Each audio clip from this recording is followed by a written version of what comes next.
जय हिंद, वंदे मातरम। दोस्तों, RP target education के यूट्यूब चैनल में आप सभी भावी शिक्षकों का स्वागत है।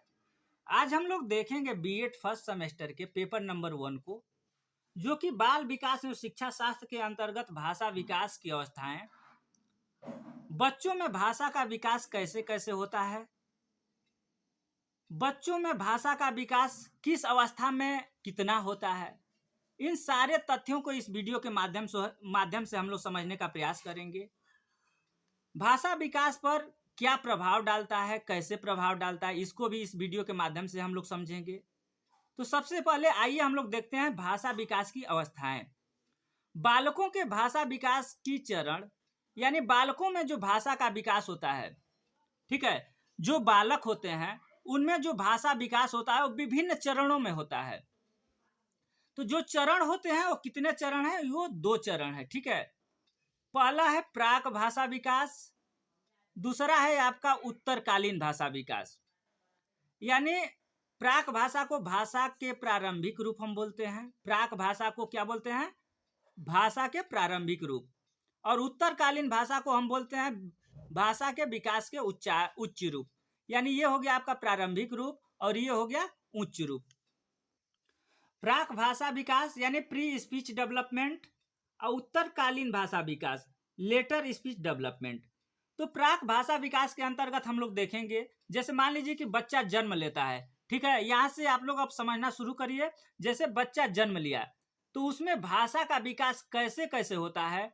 तो प्राक भाषा के अंतर्गत हम लोग 4 रूपों को समझने का प्रयास करेंगे।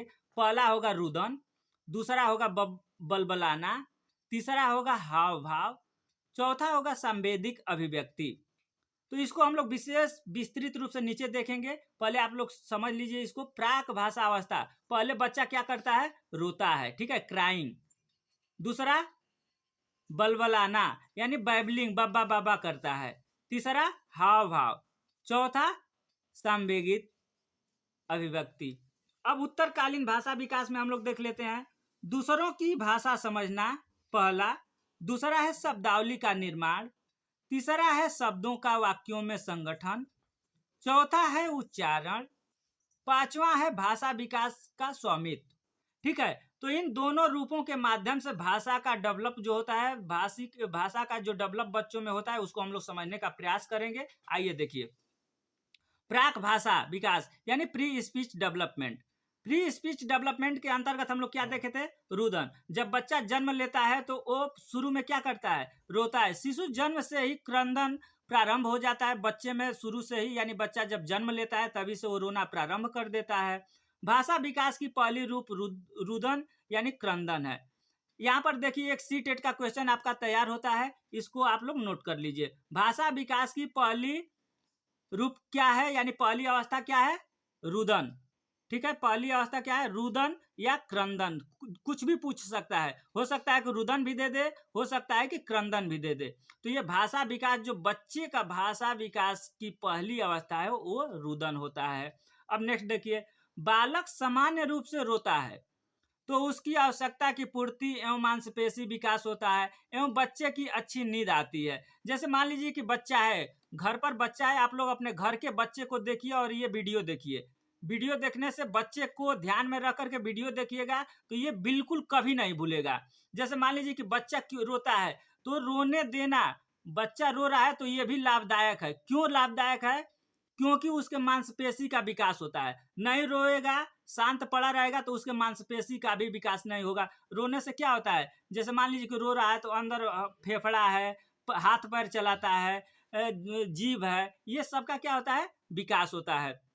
इसके साथ साथ एक और महत्वपूर्ण बात हो जाती है, अगर बच्चा रोएगा नहीं तो वो अच्छी नींद नहीं लेगा, ठीक है। तो बच्चा रोता है तो वो क्या करता है? वो अच्छी नींद भी लेता है। क्या करता है? अच्छी नींद भी आती है बच्चे को। अब देखिए, रोने से बच्चों का संवेगात्मक का तनाव भी दूर होता है। यानी बच्चे के अंतर्गत जो संवेगात्मक तनाव होता है, वो बच्चा रोता है तो वो भी दूर होता है।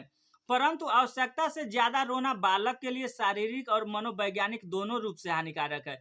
लेकिन आप लोग ये नहीं कि अब बच्चा रोता है तो उसका शारीरिक डेवलप होता है। आप सोचिएगा कि सर तो बता दिए थे कि बच्चा रोता है तो उसका शारीरिक विकास होता है तो खूब रोने दीजिएगा, ये बिल्कुल कतई नहीं। यहाँ पर देखिए, अगर कोई भी चीज हद से ज्यादा होती है तो वो नुकसान भी करता है।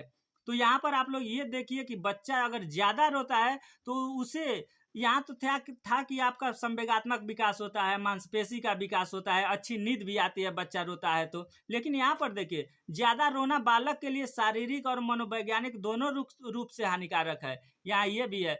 तो ज्यादा अगर मान लीजिए आवश्यकता से ज्यादा रोता है तो उससे आप लोग उस चीज को समझिए, कहीं ऐसा ना हो कि उसे दर्द हो, किसी कारण से रो रहा हो, तो इसको समझा जाना चाहिए। ठीक है। दूसरा दूसरा क्या है? बलबलाना, यानी बैबलिंग।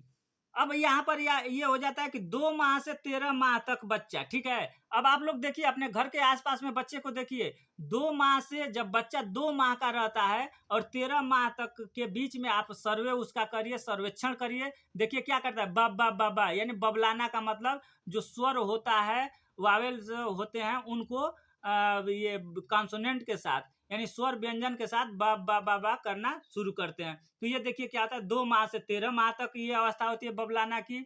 2 माह तक स्वर ध्वनियों का उत्पन्न करता है। यानी जो बच्चा 2 महीने का होता है तो उसके रोने का लय क्या रहता है, यानी स्वर या ई उ ऐसे करके एक स्वर के मात्रा में रोता है। लेकिन ये 3 से 4 माह में स्वर तथा व्यंजन एक साथ प्रयोग करता है, जैसे अ ब म, ऐसे अ ब म म ऐसे करके रोता है।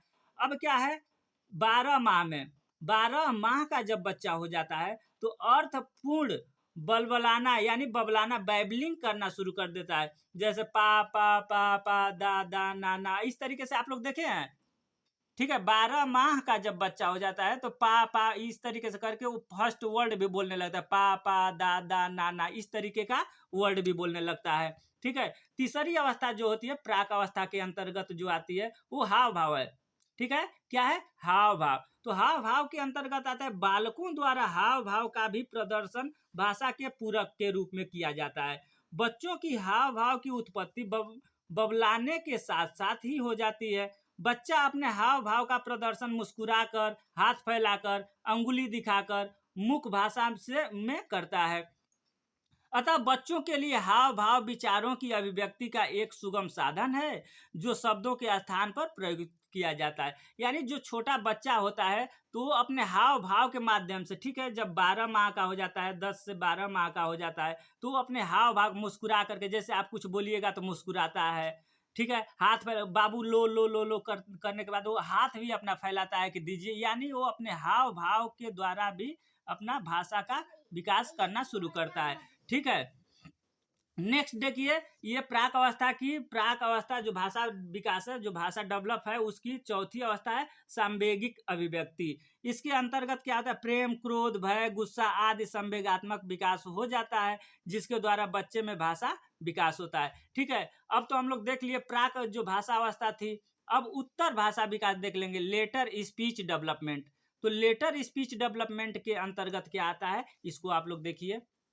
पहला आएगा दूसरों की भाषा को समझना। ठीक है।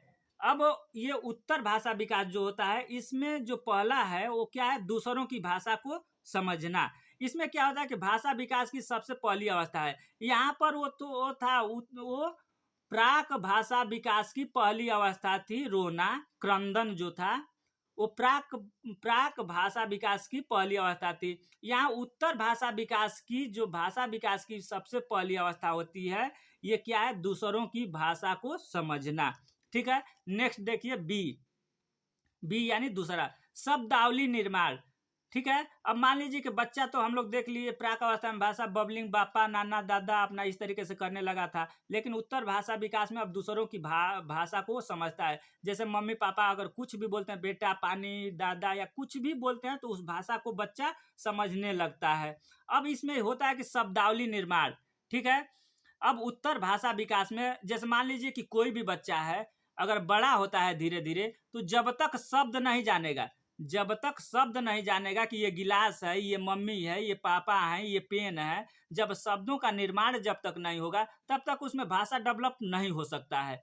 तो जितना शब्द का निर्माण होगा, जितना अधिक से अधिक शब्द का निर्माण होगा, उतना ही ज्यादा उसमें भाषा का विकास होगा। तो आइए कुछ नियम है, कुछ मनोवैज्ञानिकों ने शोध करके जो नियम बताए हैं कि किस उम्र में कितने शब्द निर्माण हो जाते हैं, कितने शब्द बच्चे जान जाते हैं, इसको हम लोग देखते हैं।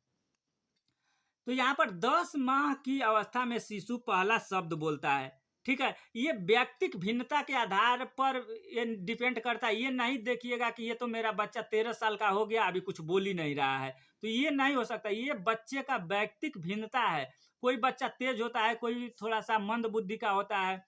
ठीक है, तो जो बच्चा तेज होता है वो सबसे पहले 10 माह में बोलना शुरू कर देगा, और जो थोड़ा सा कम बुद्धि वाला होता है वो क्या करता है, उसमें भाषा का डेवलप या शारीरिक गतिविधियां या हर एक प्रकार का जो डेवलप होता है बच्चे में, शारीरिक मानसिक जो भी डेवलप होते हैं वो लेट होते हैं, चलने का भी विकास लेट होगा।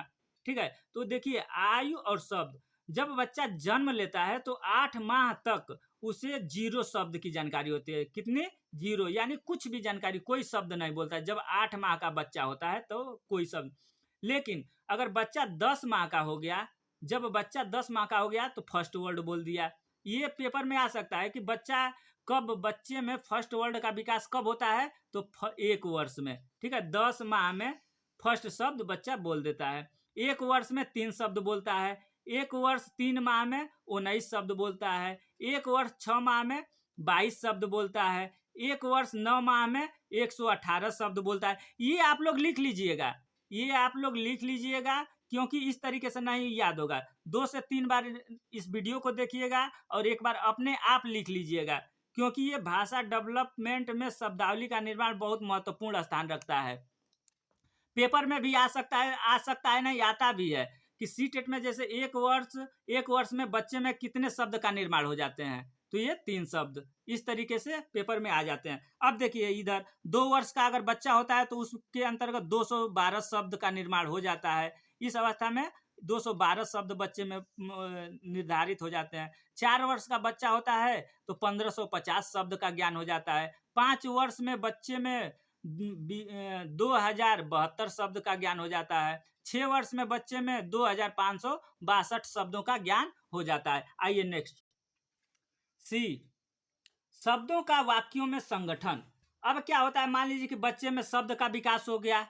शब्द का जब विकास हो गया तो अब बच्चे शब्द का वाक्यों में संगठन कैसे वाक्य में, छोटे छोटे वाक्य में प्रयोग करेंगे, तो वो 2 वर्ष में पहला प्रयास करते हैं बच्चे। क्या करते हैं, जब 2 वर्ष का बच्चा हो जाता है तो पहला प्रयास करता है मम्मी पानी दो, या कुछ इस तरीके से मम्मी पानी, इस तरीके से जो छोटे छोटे शब्द होते हैं उसका वो वाक्य में संगठन, वाक्य में प्रयोग करना शुरू कर देता है। 2.5 वर्ष का बच्चा हो जाता है तो संज्ञा प्लस क्रिया, ठीक है, संज्ञा प्लस क्रिया का निर्माण करके वाक्यों को बनाना शुरू कर देता है, बोलना शुरू कर देता है। 5 वर्ष का बच्चा हो जाता है तो सभी शब्द भेदों का प्रयोग करने लगता है। यानी 5 वर्ष का जब बच्चा हो जाता है तो क्या होता है, बच्चे हर एक शब्द को, हर एक भाषा को समझ, यानी जो उसका मातृत्व भाषा होती है उसको वो समझने लगता है। अब आ जाइए नेक्स्ट, देखिए डी, उच्चारण। जब वो छोटे, मान लीजिए कि संज्ञा और सर्वनाम, संज्ञा और क्रिया को मिला करके शब्द को बोलने लगा, 5 वर्ष का हो गया तो सभी शब्दों के अर्थ को समझने लगा।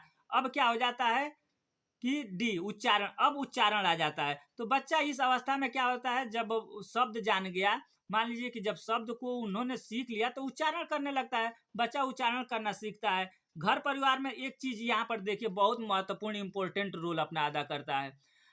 घर में अगर बच्चा मेरे पास 1 से यानी छोटा बच्चा है तो उसके सामने हमें बहुत अच्छी तरीके से शब्दों का निर्माण या बोलना चाहिए, उच्चारण करना चाहिए, क्योंकि जो आप मातृभाषा सिखा देंगे बच्चे को 5 साल के अंदर, वही भाषा उसको आजीवन चलती रहेगी। ठीक है, तो बच्चे के डेवलपमेंट में, उच्चारण अभ्यास में परिवार की बहुत महत्वपूर्ण भूमिका होती है। ठीक है, अब देख लीजिए ई, भाषा विकास का स्वामित्व। भाषा विकास का स्वामित्व का मतलब है लिखित तथा मौखिक भाषा पूरी तरह प्रवीण हो जाती है। जो अभी ये अवस्था होती है, इस अवस्था में भाषा विकास का स्वामित्व, इस अवस्था में लिखित भाषा जो होती है या मौखिक भाषा होती है, इन सभी भाषा के बारे में बच्चे को डेवलपमेंट हो जाता है, जानकारी हो जाती है। नेक्स्ट देखिए, हम लोग अब देखेंगे भाषा विकास के निर्धारक, यानी जो भाषा, मान लीजिए कि अभी तो हम लोगों ने देखा कि बच्चे में भाषा विकास किस एज में कैसे कैसे होता है। ठीक है। अब हम लोग देखेंगे भाषा विकास के निर्धारक। निर्धारक का मतलब हो गया कि भाषा विकास पर किसका किसका प्रभाव पड़ता है। तो मानसिक योग्यता, मानसिक योग्यता का भाषा विकास पर सबसे पहले प्रभाव पड़ता है, क्योंकि आप लोग देखे होंगे कि जिस बच्चे की बुद्धि तेज होगी, ठीक है, जिस बच्चे की मानसिक योग्यता बुद्धि तेज होगी उसमें भाषा विकास तीव्र गति से होता है। ठीक है, मानसिक योग्यता के अंतर्गत ये आएगा। ठीक है, पहला क्या हो गया, मानसिक योग्यता, जिस बच्चे का मानसिक विकास, जिस बच्चे की बुद्धि लब्धि ज्यादा होगी उसके अंतर्गत भाषा विकास डेवलप जल्दी होगा। अब देखिए सामाजिक परिवेश, तो भाषा विकास में सामाजिक परिवेश का क्या रोल है। सामाजिक परिवेश भाषा विकास का बहुत महत्वपूर्ण रोल है, क्योंकि हम लोग जिस समाज में रहेंगे, जैसे समाज में रहेंगे वैसे ही हमारे अंदर भाषा डेवलप होगा। इस सामाजिक परिवेश को समझने के लिए अगर हम लोग देखें तो जो अनाथ बच्चे होते हैं, ठीक है, अनाथ बच्चे जो होते हैं उनके माता पिता नहीं होते हैं, तो उनमें भाषा विकास बहुत डिले होता है। ठीक है, तो इससे ये साबित होता है कि समाज का भी बहुत महत्वपूर्ण रोल होता है। जैसा समाज होगा, जैसे माँ बाप होंगे, उसी आधार पर भी भाषा डेवलप होगा। अब देखिए नेक्स्ट हो गया शारीरिक स्वास्थ्य। तो शारीरिक जो स्वास्थ्य है, बच्चा अगर स्वस्थ है तो भाषा विकास स्वस्थ होगा। अगर मान लीजिए शारीरिक स्वस्थ बच्चा नहीं है तो भाषा विकास डिले होगा। नकार वृत्ति, नेक्स्ट देखेंगे नकार वृत्ति। नकार वृत्ति को समझने के लिए आप लोग यहाँ समझ लीजिए कि कोई घर का बच्चा है, ठीक है, आप अपने घर के बच्चे को देखिए, 4 से 5 साल का जो बच्चा है, अगर 3 साल का है, अगर उसको हम जबरदस्ती बोल रहे हैं कि इस तरीके से बोलो, ये करो, यानी जबरदस्ती अगर उस बच्चे पर थोप रहे हैं तो उसके अंतर्गत नकार वृत्ति आ जाएगी और वो उसको समझने का प्रयास नहीं करेगा।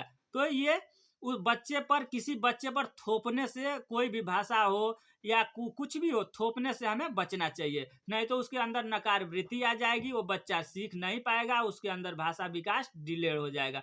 बहरापन, अगर मान लीजिए कि कोई बच्चा हियरिंग इम्पेयर्ड है, बच्चा सुन नहीं पा रहा है, बोल नहीं पा रहा है, तो जो अगर बहरा होगा, अगर हम सुन नहीं पाएंगे तो हमारे अंदर भाषा का डेवलप कैसे होगा है? मान लीजिए कि आप इंग्लिश बोल रहे हैं या हिंदी बोल रहे हैं या गिलास बोले आप, और गिलास शब्द हमारे कान में नहीं जाती है, जब गिलास शब्द हमारे कान में नहीं जा पाती है तो हम गिलास को समझ कैसे पाएंगे। तो ये जो बहरापन है ये भी भाषा विकास का एक बहुत महत्वपूर्ण रोल होता है। इसमें अगर कोई बहरा है तो उसका भाषा और विकास डिले होता है या बिल्कुल नहीं होता है। नेक्स्ट देखिए लैंगिक भिन्नता। लैंगिक भिन्नता का मतलब ये हुआ कि अगर बच्चे, लड़का और लड़की जो होती है, लैंगिक भिन्नता के अंतर्गत हम लोग देखेंगे कि शुरू में जब बच्चा जन्म लेता है तो किशोर एवं किशोरी, जो लड़का होता है और लड़की होती है, 1 साल तक तो उसमें भाषा का जो डेवलप होता है, क्राइंग, लाइनिंग, बैबलिंग, जो बबलाना है, ये सब तो 1 साल तक बराबर विकास होगा। लेकिन 1 साल के बाद लड़कियों में भाषा का विकास लड़कों की अपेक्षा तेज होता है। ठीक है, नेक्स्ट देखिए बहुजन्म। बहुजन्म का आशय ये है कि अगर एक माता के द्वारा एक साथ, अगर मान लीजिए कि होता है ना जुड़वा बच्चे, तो अगर जुड़वा बच्चे जन्म लेते हैं तो उसमें भी, उन बच्चों में भी भाषा विकास डिले हो सकता है, यानी लेट से हो सकता है, भाषा विकास पर उसका भी प्रभाव पड़ता है। द्विभाषावाद। द्विभाषावाद का मतलब ये हुआ कि जैसे मान लीजिए कि घर पर बच्चा है मेरे, अगर आपके घर कोई बच्चा है, उसका मातृत्व भाषा हिंदी है और उसके साथ साथ हम उसको इंग्लिश भी सिखा रहे हैं, यानी 2 भाषा एक साथ सिखाएंगे तो इसका भी प्रभाव भाषा विकास पर पड़ता है। इस अवस्था में बच्चे में भाषा विकास डिले हो सकता है। नेक्स्ट देखिए परिपक्वता एवं अधिगम। तो देखा जाए इसमें तो ये होता है परिपक्वता एवं अधिगम। अगर मान लीजिए कि कोई बच्चा है, ठीक है, अगर परिपक्व नहीं है, जैसे मान लीजिए कि 2 साल का बच्चा है और उसको 8 साल के अनुसार हम सिखा रहे हैं, या मान लीजिए कोई बच्चा जो है 2 साल का है, 3 साल का है, उसको 10 साल के लैंग्वेज जो भाषा होता है उसको हम सिखा रहे हैं, तो ये अगर परिपक्व नहीं रहेगा तो उस बच्चे के अंतर्गत भाषा डेवलप नहीं होगा, डिले होगा। नेक्स्ट देखिए भाषा विकास के निहितार्थ। तो भाषा विकास के निहितार्थ क्या है, इसके बारे में हम लोग समझने का प्रयास करेंगे। भाषा निहितार्थ, भाषा विकास के निहितार्थ का अर्थ है एक बात को दूसरे पर भविष्य में पड़ने वाला प्रभाव। यानी जो बच्चा है मेरे पास, आपके पास अगर मान लीजिए कोई बच्चा है, अगर उस बच्चे को आज जो पढ़ा रहे हैं, आज जो पढ़ाएंगे उसका प्रभाव क्या होगा, भविष्य में दिखेगा। अगर इस समय आप उस बच्चे पर ज़्यादा मेहनत करते हैं, ज़्यादा तरीके से उस पर भाषा अपना बार बार भाषा को उसको समझाते हैं, तो क्या होगा, वो भविष्य में वो जो प्रभाव पड़ेगा उसको हम निहितार्थ कहेंगे। तो बालक के भाषा विकास के अध्यापक वह विद्यालय के लिए निहितार्थ यानी संलिप्तता निम्न प्रकार से समझ सकते हैं। यानी बालक में जो भाषा विकास होता है उसमें अध्यापक और विद्यालय के लिए निहितार्थ क्या है उसको हम लोग निम्न रूपों से समझने का प्रयास करते हैं। तो आइए देखिए यहाँ पर, बालक अनुकरण द्वारा सीखते हैं। जो बालक होते हैं वो अनुकरण द्वारा सीखते हैं। आप जैसा करिएगा, जो भाषा बोलिएगा उसी का आपका बच्चा अनुकरण करके सीखेगा। अध्यापक को स्वयं स्वस्थ और सांस्कृतिक भाषा का प्रयोग करना चाहिए। ठीक है, क्या करना चाहिए, जो अध्यापक हैं, मान लीजिए कि बच्चा विद्यालय में जा रहा है, तो जो अध्यापक हैं उनको स्वयं क्या करना चाहिए, स्वस्थ व सांस्कृतिक भाषा का प्रयोग करना चाहिए। अशोभनीय भाषा का प्रयोग नहीं करना चाहिए। नहीं तो बच्चे अशोभनीय भाषा, जो गलत भाषा होता है, उसको बहुत तेज सीखते हैं। तो आपको जो टीचर हैं और घर परिवार के जो लोग हैं उनको एक सांस्कृतिक भाषा का प्रयोग करना चाहिए बच्चों के सामने। बालक को उच्चारण संबंधी प्रशिक्षण दिया जाना चाहिए। बालक में आत्मविश्वास भरना चाहिए। जैसे बालक जो है, मान लीजिए कि हमारे पास बालक है कोई, तो उसके अंतर्गत आत्मविश्वास भरना चाहिए। जैसे मान लीजिए कि तुतला रहा है, हकला रहा है, तो उसको बोलिए आप, अरे बेटा आप बोल सकते हो, एकदम बिल्कुल बोल सकते हो। उसमें आत्मविश्वास भरना चाहिए। ठीक है, इससे क्या होता है, हकलाने वाली जो बीमारी होती है बच्चों में वो दूर किया जा सकता है। इस तरीके से, किस तरीके से, तो आत्मविश्वास भर करके बच्चों में। जैसे भाषा में दोष को दूर किया जा सकता है। बच्चों को नाटक, संगीत, वाद विवाद में भाग लेने हेतु प्रोत्साहन करना चाहिए। ठीक है, जो बच्चे होते हैं उनको क्या करना चाहिए, नाटक होता है या संगीत हुआ, या मान लीजिए कि जो स्कूल में प्रोग्राम होते हैं उसमें भाग लेने देना चाहिए। तो दोस्तों, ये वीडियो अगर अच्छा लगा हो कि आपको कि ये जो बीएड आप कर रहे हैं उसमें कुछ सफलता मिलेगी इस वीडियो के माध्यम से, तो आप वीडियो को लाइक करें, शेयर करें तथा चैनल को अगर सब्सक्राइब नहीं किए हैं तो चैनल को सब्सक्राइब करें। धन्यवाद।